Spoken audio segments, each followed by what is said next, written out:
Imagine this. A man collapses in the middle of Covent Garden Theatre, his face as pale as porcelain, a handkerchief pressed to his nose.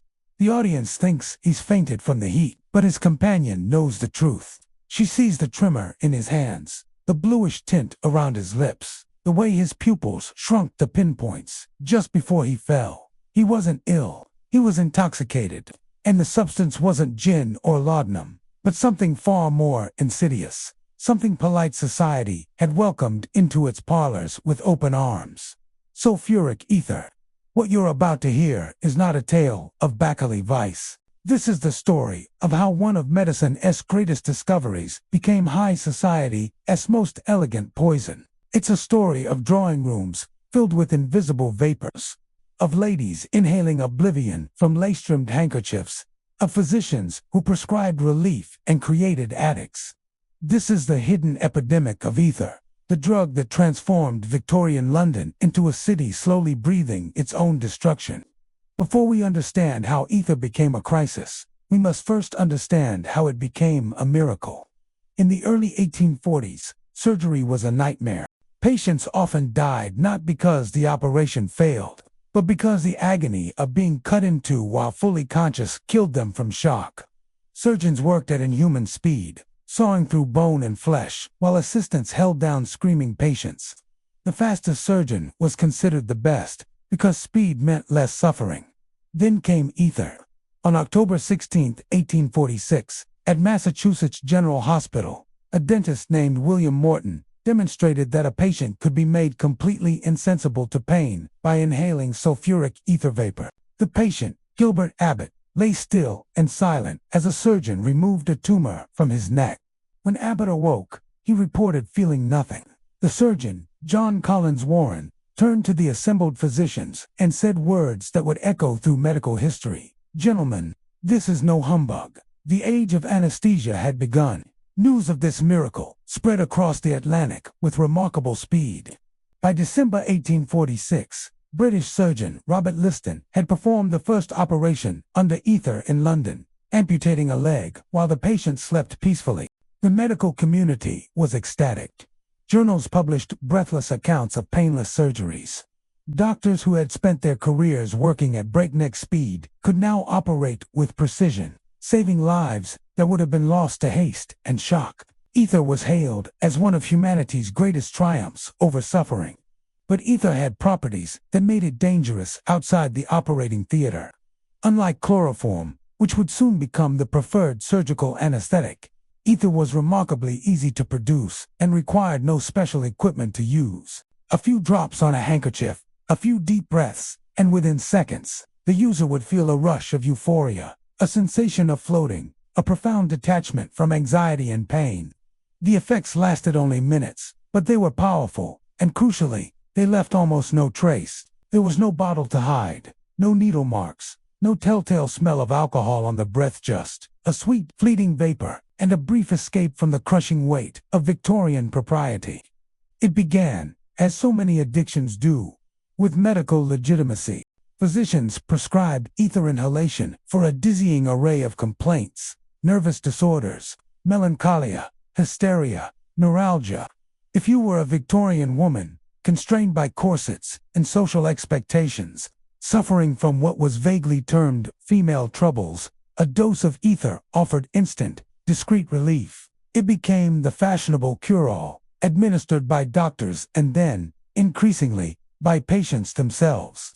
Chemists and pharmacists sold ether over the counter, no questions asked. It was cheap, legal, and marketed as a safe alternative to alcohol or opium.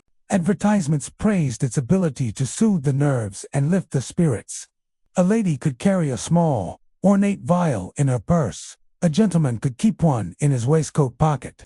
A quick, private inhalation before a stressful social engagement or during a bout of anxiety became a common, hidden ritual.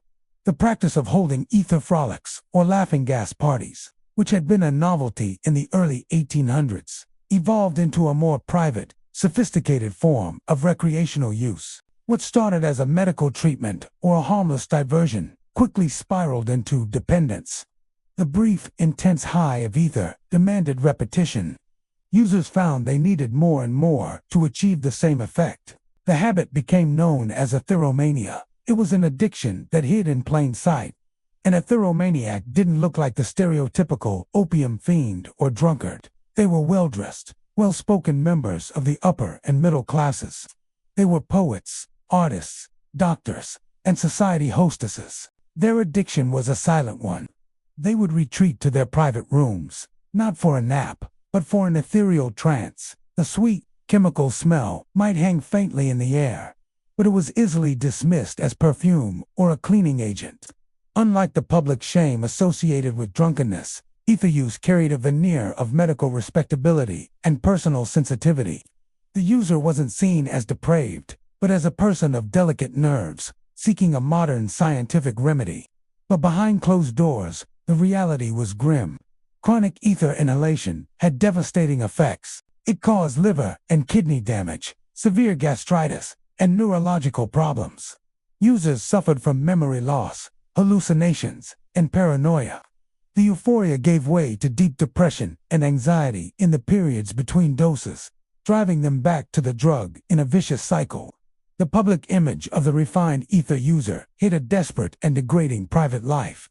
Addicts would spend their fortunes on the substance. Robert Louis Stevenson, author of Strange Case of Dr. Jekyll and Mr. Hyde, was rumored to have experimented with psychoactive drugs, and his famous story is a powerful allegory for the dual life led by many Victorian addicts, a respectable public self and a hidden, self-destructive one.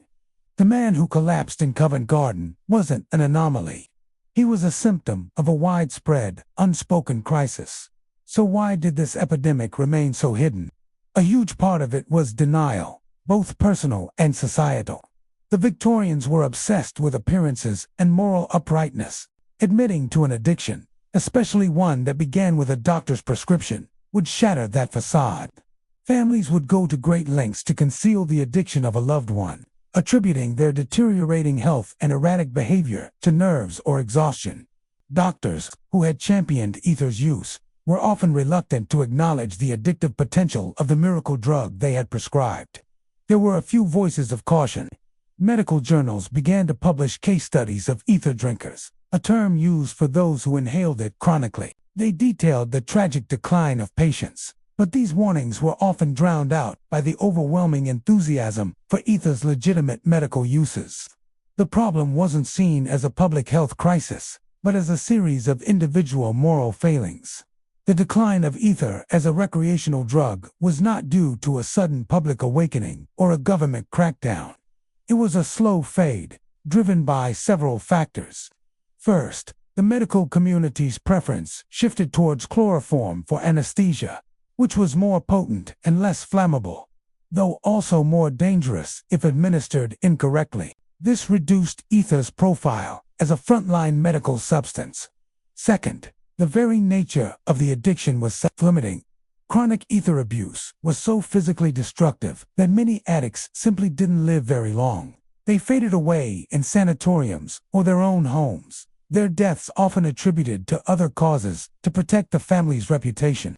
And finally, as the 20th century dawned, new sedatives and tranquilizers became available, offering different, and often equally dangerous, paths to chemical escape. The story of Victorian etheromania is a chilling reminder of how easily a miracle can become a menace.